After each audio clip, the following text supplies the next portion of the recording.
Salut et bienvenue chez Francês com Mama. Moi, c'est Marcella et ici, je t'apprends le français à travers des contenus intéressants et authentiques. Aujourd'hui, j'ai l'immense plaisir de recevoir une invitée très spéciale, mon amie Elisa de la chaîne Frank Mornings with Elisa. Si tu apprends le français sur YouTube, tu l'as sûrement déjà croisée. Et si ce n'est pas encore le cas, tu vas très vite comprendre pourquoi son travail est devenu une vraie référence pour les apprenants de français dans le monde entier. Cette année, nous avons fait une retraite de travail entre amis au Portugal avec David de la chaîne Podcast Italiano, César de la chaîne Spanish Language Coach et Léo de la chaîne Portuguese with Leo. C'était une expérience à la fois très enrichissante et pleine de bons moments de convivialité. Et c'est justement dans cette atmosphère que nous avons filmé avec Elisa l'interview que tu vas découvrir aujourd'hui. Une conversation autour d'un thème qui nous touche toutes les deux, l'apprentissage des langues étrangères. Mais avant de commencer, n'oublie pas que tu peux télécharger gratuitement la transcription complète de cet épisode accompagnée d'un glossaire des mots et expressions les plus complexes en cliquant sur le premier lien dans la description.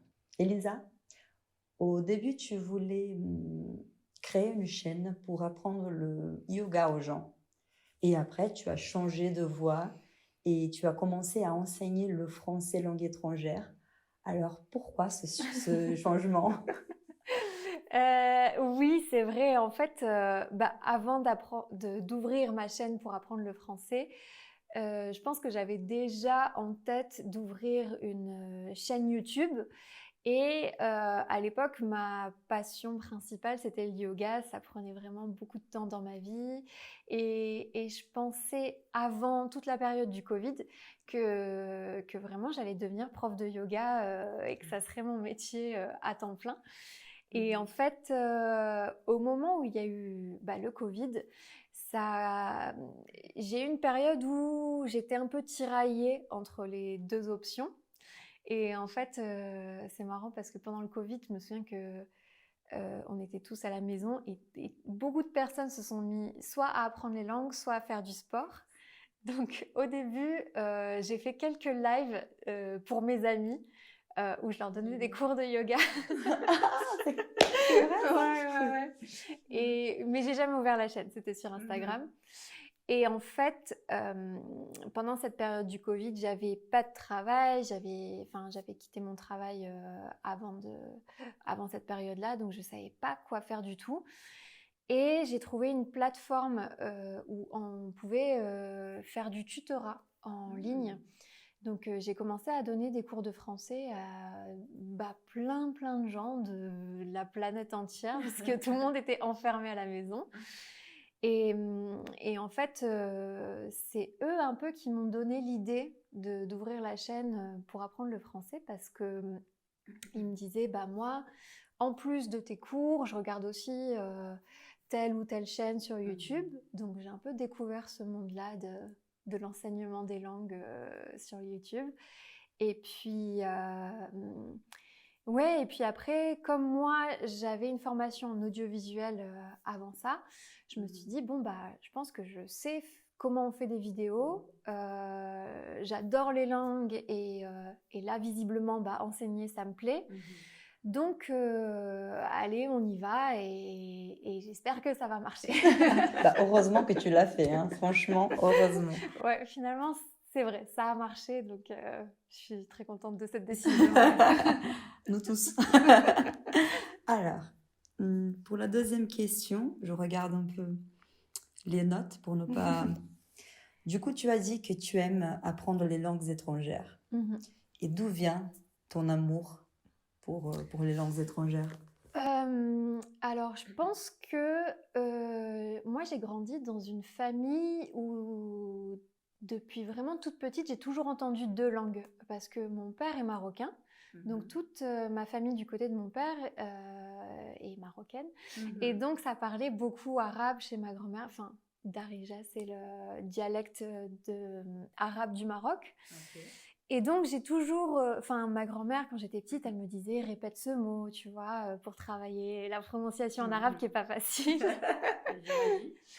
Et donc, il y avait ça. Et puis après, au collège, j'ai rencontré un de mes meilleurs amis qui, lui, venait d'arriver en France depuis la Hollande, depuis les Pays-Bas. Et en fait, on aimait beaucoup chanter. Donc, on avait 12 ans.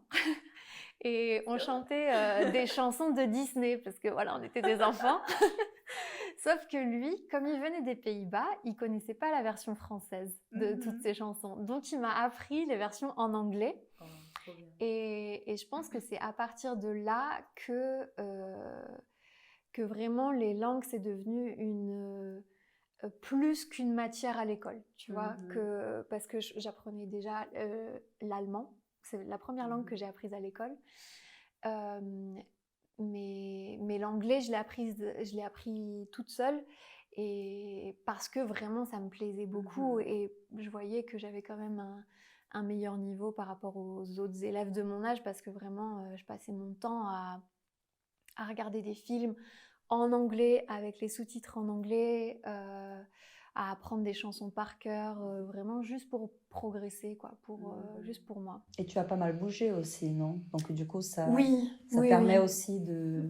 Au début, j'ai pas essayé d'apprendre l'anglais en voyageant.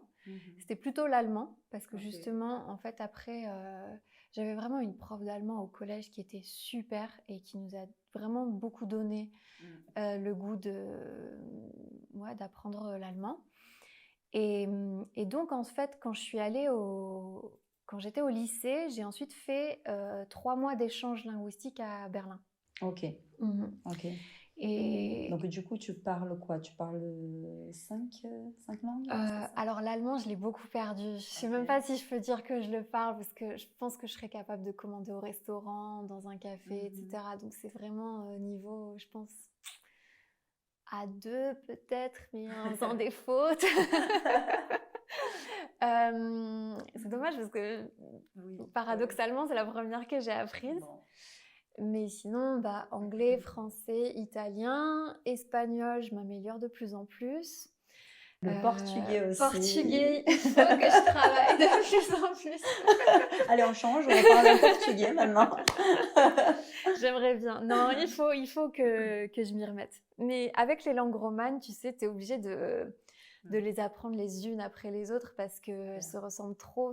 Et moi, je pense que c'est pour ça que je mets autant de temps. C'est que je suis obligée d'en terminer une, entre guillemets, pour pouvoir passer à l'autre plus sérieusement, parce que sinon, je mélange. Ah oui, je comprends tout à fait. Je comprends tout à fait. Alors après, on parle de tout ça, on parle de l'apprentissage des langues étrangères. Et du coup, Elisa, selon toi, quelles sont les erreurs les plus courantes que font les apprenants du français? Alors, moi, je dirais que vraiment l'erreur que j'ai vue le plus, et qui a les conséquences, j'ai envie de dire les plus négatives, sans être trop dramatique non plus, c'est que les gens n'étudient pas assez la prononciation au début. Et en fait, il y en a beaucoup qui pensent que je vais apprendre un petit peu comme ça, je vais apprendre comment commander au restaurant, je vais apprendre des petites phrases pour me débrouiller dans la vie, et je vais commencer par ça. Mais je pense que ça va si on n'a pas vraiment envie d'atteindre un bon niveau et que ce n'est pas un gros objectif dans notre vie.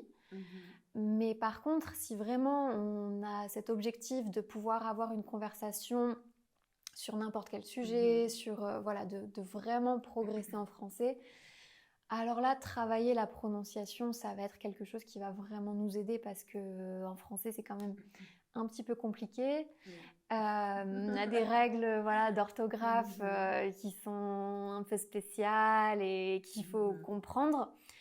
Mais en fait, quand on ne travaille pas la prononciation, le problème qu'il va y avoir, c'est que les Français ne vont pas comprendre. C'est ça.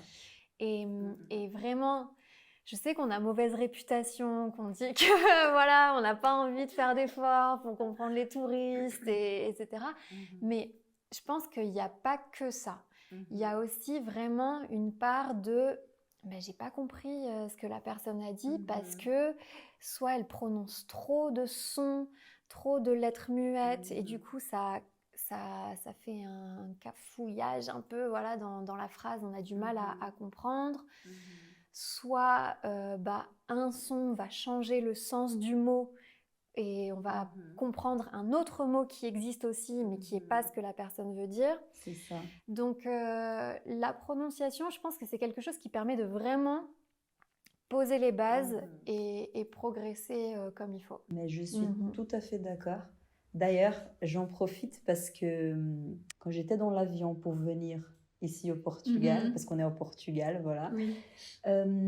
du coup, il y avait une hôtesse de l'air portugaise et elle a essayé de parler français pour expliquer en fait tout ce qui était les règles des Ah sécurités et oui, tout oui, ça. oui. Et du coup, elle me sort la motte la plus importante, le mot. Parce qu'en portugais, a palavra, donc Oui. j'imagine elle s'est dit, voilà, c'est un mot féminin, donc Oui, qu'en français, ce sera la même là, chose. et après, le mot, ça s'écrit M-O-T, et du coup, elle a prononcé la motte. Oui, La plus importante, c'est nanani nanana. Voilà, oui. et du coup, j'étais en mode, ah ouais. Et les Français qui se regardaient, genre, la motte, mais c'est quoi la motte? Et Oui, du parce coup, que ça peut être même dangereux parce que dans ce contexte-là, oui, dans bah, un contexte où il faut vraiment comprendre bah ce ouais, qui est dit, parce que c'est quand même ouais, important. à Mais la oui, limite, ouais. parce que la motte, en français, ça existe, mais ça s'écrit Mhm. M-O-2-T-E, Exactement. et ça veut dire juste un petit tas de terre, en général. Mhm. Voilà. C'est ça. Donc, Mais ouais. Donc, la encore. prononciation, c'est. Oui, Ouais, oui, oui. il faut au Ouais. moins faire des efforts pour C'est bien pas prononcer. compliqué, en fait, mais c'est Mhm. juste prendre le temps d'essayer de comprendre comment ça fonctionne. Exactement. Mhm. Parfait.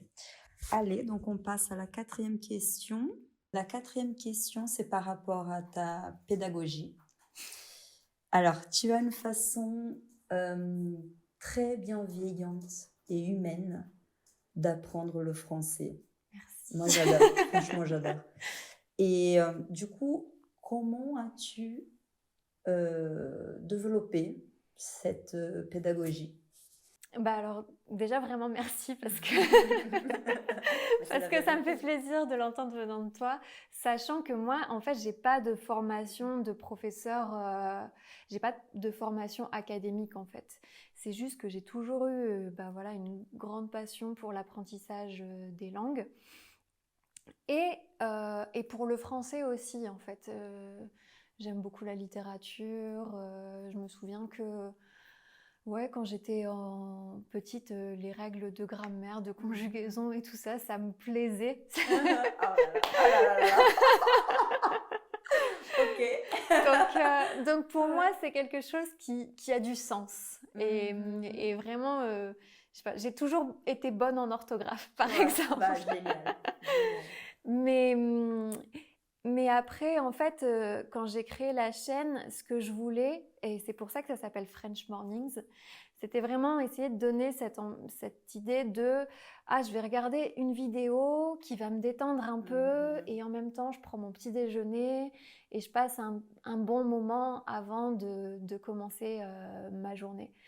Donc, bah, je sais pas, je pense que c'est un mélange de tout ça. Moi, je suis quelqu'un d'assez calme aussi, donc Oui.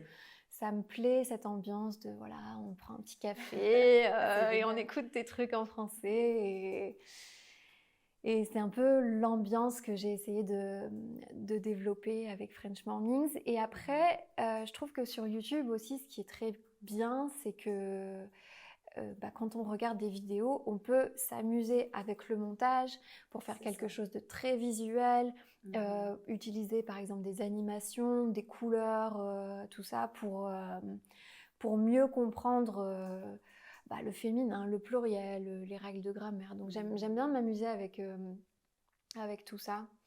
C'est génial. Très honnêtement, pour moi, c'est encore plus admirable Vraiment, de savoir que tu n'as pas de formation didactique et que tu Oui. parviens malgré tout voilà, à avoir cette clarté et puis cette pédagogie vraiment. Pour moi, Merci c'est beaucoup. ouais, voilà. Ouais. Après, je pense que YouTube, c'est vraiment aussi, enfin, sur les chaînes éducatives, que ce soit, enfin, n'importe quel sujet, l'idée, c'est toujours, je pense, d'essayer de simplifier les concepts un peu compliqués. C'est ça. Et c'est vrai que, bah, du coup, moi, j'ai quand même beaucoup appris en cherchant, parce que, voilà, je connaissais pas, par exemple, le contenu des programmes. Qu'est-ce qu'il faut savoir au niveau A2, qu'est-ce qu'il faut savoir au niveau B1, ça, je l'ai appris en faisant des recherches. Mais à chaque fois, je me disais, OK, donc ça, cette règle-là, il y a beaucoup de personnes qui font des erreurs, etc. Comment est-ce que je peux essayer de la simplifier au maximum pour qu'ils puissent déjà comprendre ça, et ensuite essayer d'amener des détails, parler des exceptions, parce qu'il y en a beaucoup. Mais voilà, j'essaye toujours de simplifier au maximum, de ne pas se perdre dans des détails, parce que j'estime que les élèves qui veulent aller plus loin, ils vont ensuite petit à petit intégrer ce qui manque, quoi. Ouais, c'est ça. Mais je suis tout à fait d'accord. D'ailleurs, je pense que nous, les profs, c'est ça le problème. Des fois, on veut tout expliquer. Oui. On veut vraiment genre, parler de toutes les règles, et en fait, non. Les apprenants n'ont pas besoin vraiment de ça. Ils ont besoin juste d'assimiler la langue et puis de comprendre, en fait, et de parler. Voilà, des fois, on va être trop dans les détails et dans les règles, en fait. Et je crois pas... Enfin, aujourd'hui, moi, pareil, c'est comme ça que j'ai appris le français. J'ai été à la fac et du coup, pareil, le prof, on faisait, pour te dire, on faisait des listes de conjugaison de verbes. Et franchement, c'était pas... Enfin, ok, j'avais une bonne base quand je suis arrivée en France, mais après, c'est vraiment sur place que j'ai vraiment appris, parce que c'est ça, on assimile la langue, on n'a pas besoin de tout savoir, on n'a pas besoin, c'est en écoutant et voilà, et en essayant d'imiter, en fait, les sons et les... Ouais, voilà, parfait. Alors, on passe à la cinquième question. C'est ça. Elisa, quel conseil donnerais-tu à quelqu'un qui commence à apprendre le français et qui se sent un peu perdu? Je pense que... Alors, vraiment quelqu'un qui commence de 0-0, c'est ça. Je pense que ce qui pourrait être facile, je me souviens que j'avais fait ça quand je commençais à apprendre le portugais, c'est de regarder des dessins animés en français. Parce qu'en fait, c'est toujours très facile à comprendre. Il y a beaucoup de mots qui vont être réutilisés parce qu'ils sont importants dans l'histoire, donc on va toujours parler de la même chose. On apprend aussi à se familiariser avec la phonétique. Et moi, je me souviens que quand j'apprenais le portugais, vraiment les premières semaines, je me disais, la phonétique, c'est pas l'italien, c'est pas l'espagnol, c'est quand même un niveau au-dessus. Donc, il faudra que je fasse des efforts. Et du coup, j'imagine que pour le français, ça peut être bien aussi. Je commencerai pas par des podcasts, parce que ça, je pense que c'est plus pour un niveau supérieur, à moins que, voilà, peut-être quelqu'un qui parle italien, il va avoir plus de facilité à comprendre, mais je sais pas. Donc j'essaierai de trouver des ressources assez visuelles, et les dessins animés, c'est bien parce qu'on a à la fois le son, ce qui est important. Donc je pense qu'il ne faut pas commencer par des livres, parce que justement, il n'y a pas d'audio. Ouais, je suis bien d'accord. Et la prononciation, la phonétique et tout ça, c'est important d'essayer de comprendre un petit peu dès le début. Et ensuite, d'essayer de parler tout de suite, en fait. Il y a beaucoup de gens qui disent je sais pas, j'étudie, voilà, j'écris beaucoup, etc. Mais essayer de parler tout de suite pour débloquer un peu la peur de parler, qui est quand même quelque chose de très fréquent quand on apprend une langue, quoi. Donc, Ouais, je suis d'accord. Des fois, tu sais, on se bloque en fait parce qu'on a tellement travaillé à la maison, je sais pas, on a fait des exercices de grammaire et tout ça, mais en fait, c'est pas ça. En fait, il faut vraiment parler, il faut vraiment essayer de... Ouais. Il faut se lancer en fait, hein, c'est ça, hein. Apprendre une langue, c'est aussi... Moi, par exemple, quand j'apprends une nouvelle langue, je crois que je prends des cours particuliers avec un prof en ligne au début. Ensuite, plus du tout parce que je progresse, j'écoute des podcasts, je lis des livres, etc. Je progresse un petit peu toute seule et quand je sens que je bloque et que j'avance plus trop, là, je reprends des cours particuliers ou alors j'essaye de trouver, enfin, là, ça fait longtemps, mais des tandems pour faire des échanges linguistiques, ce genre de choses, si on n'a pas le budget pour prendre un prof en ligne ou même en vrai. Parce que... C'est ça, c'est vrai. Ouais. Ouais. Et du coup, pour le portugais, tu l'as appris au Brésil parce que tu as fait un voyage au Brésil. Oui. Et c'était en fait, c'est ça qui m'a motivée aussi à l'apprendre un peu plus. C'est que je savais que j'allais passer un mois au Brésil et tout le monde m'a dit attention, au Brésil, l'anglais, les gens ils parlent pas trop, donc apprends bien le portugais. Et j'ai trop aimé et je pense que j'avais bien progressé. Même si c'était un peu compliqué parce qu'en fait, moi je suis restée longtemps à Buzios. Ah, génial, j'adore. Et tu sais ce que c'est le surnom de Buzios? Ah, je sais pas, c'est pas la Saint-Tropez brésilienne, non? Non, mais justement, c'est un autre, c'est Buzios Aires. Ah oui, c'est vrai. Il y a plein d'Argentins là-bas. Et en fait, j'étais beaucoup avec des Argentins aussi. Donc, en même temps, je parlais beaucoup espagnol. Et en fait, c'était... Un mélange un peu. Voilà, c'était pas une immersion totale. Parce qu'il y avait beaucoup d'Espagnols, beaucoup de Brésiliens. Et du coup, à la fin, tout le monde parlait portugnol. Ouais, je comprends, ouais. Mais non, j'ai adoré le Brésil et j'aimerais trop y retourner.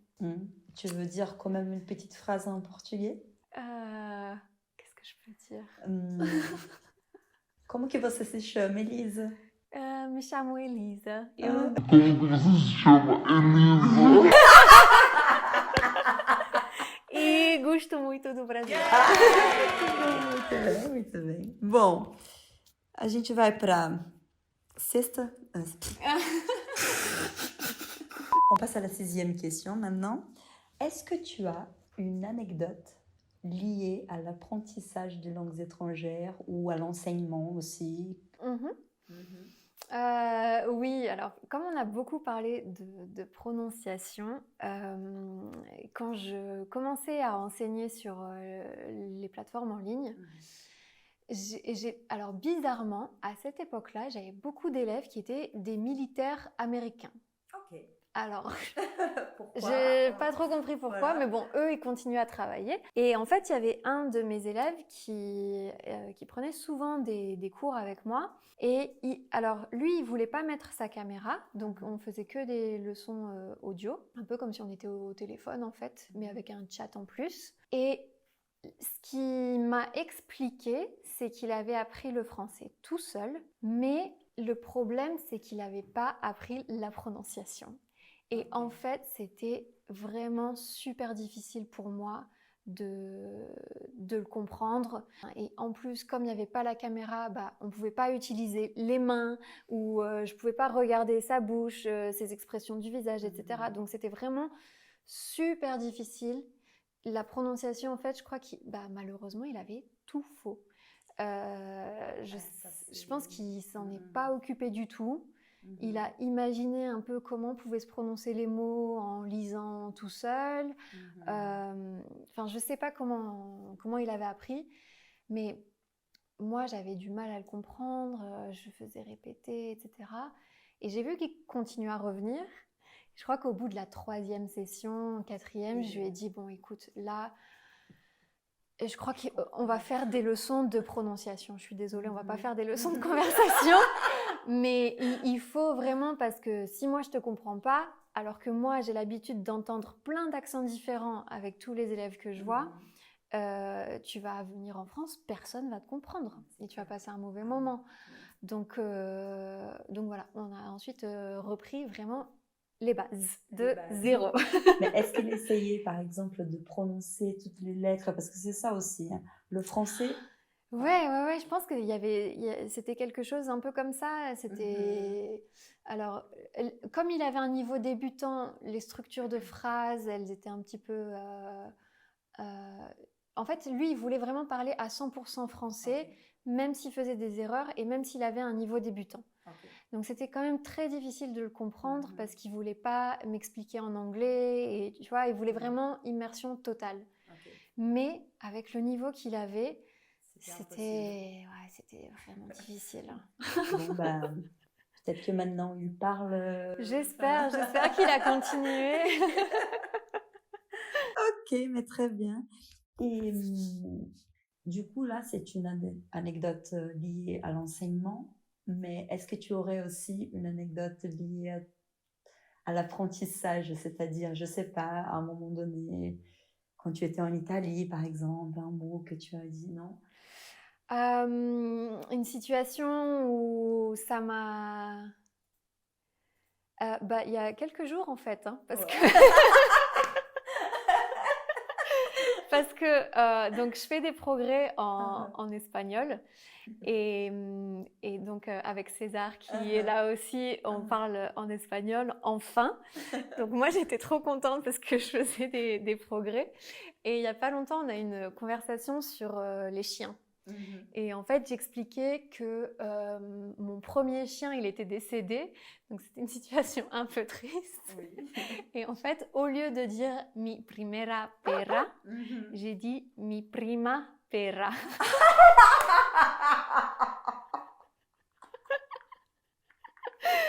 Et donc... Et donc, je termine toute l'histoire et tout ça. Et il me dit... Bon, il faut que je te dise quelque chose.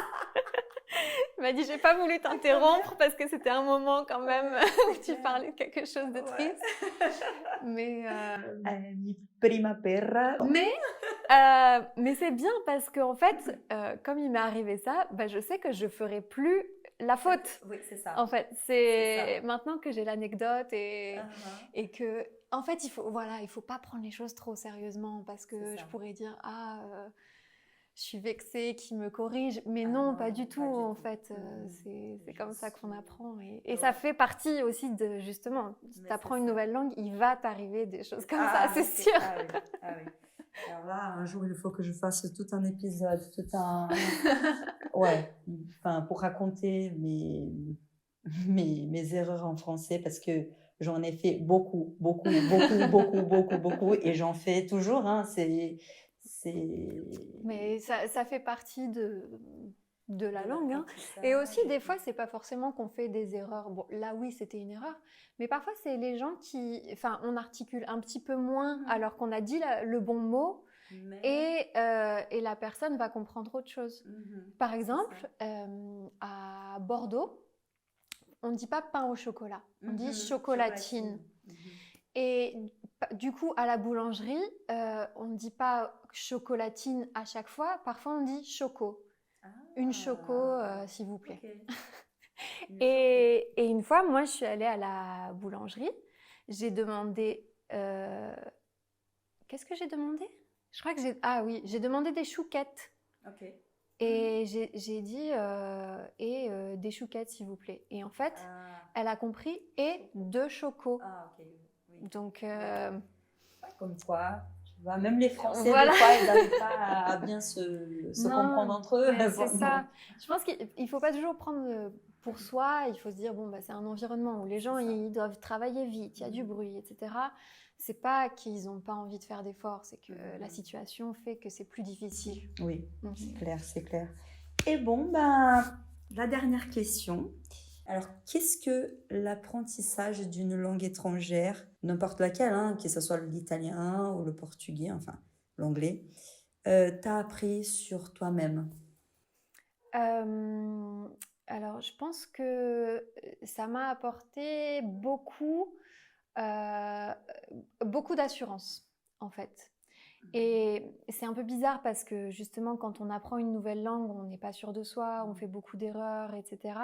Mais en fait, moi, je suis quelqu'un d'assez réservé, pas forcément timide, mais je parle pas beaucoup. Enfin, si par exemple, je dois demander quelque chose d'important à quelqu'un, je vais beaucoup réfléchir, je vais répéter la phrase dans ma tête, ce genre de choses. Et donc, je pense que le fait que parler plusieurs langues, en fait, ça donne de l'assurance parce que tu as beaucoup l'occasion de parler avec des inconnus, en fait. Et c'est quelque chose... ouais, je pense que j'ai gagné en assurance parce que j'ai vieilli et aussi parce que je parle plus de langues. Et la deuxième chose, je trouve la plus bénéfique aussi, c'est que j'ai l'impression que quand on apprend une nouvelle langue, on a une vie plus riche parce qu'on va découvrir une nouvelle culture, on va pouvoir parler avec des personnes avec qui on n'aurait jamais parlé, qu'on n'aurait jamais rencontré si on n'avait pas appris cette langue, qui vont nous parler de leur culture, de leurs expériences, etc. Et, et moi, je pense que la moitié de mes amis sont français et l'autre moitié, tous étrangers, en fait. Donc, c'est vraiment... Je comprends, Ouais. et je suis d'accord avec toi. C'est comme si on avait une deuxième vie quelque part.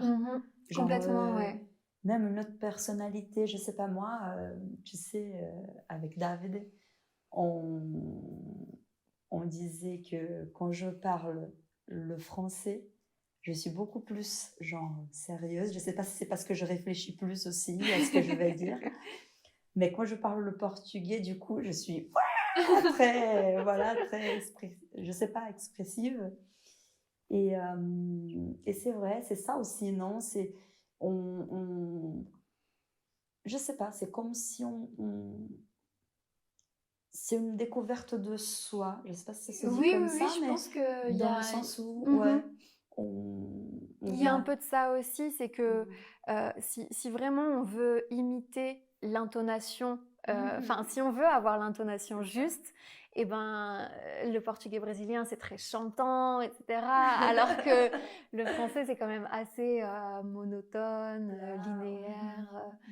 Donc je pense que ça influence La la personnalité. personnalité un petit peu, ouais. C'est fou, hein, c'est fou. Mais bon, bah, écoute Elisa, merci. Et ben, avec plaisir. Vraiment. Merci Et, beaucoup à toi. c'était hyper enrichissant. Et, et voilà, merci. Vraiment. Avec plaisir. Ah, trop bien.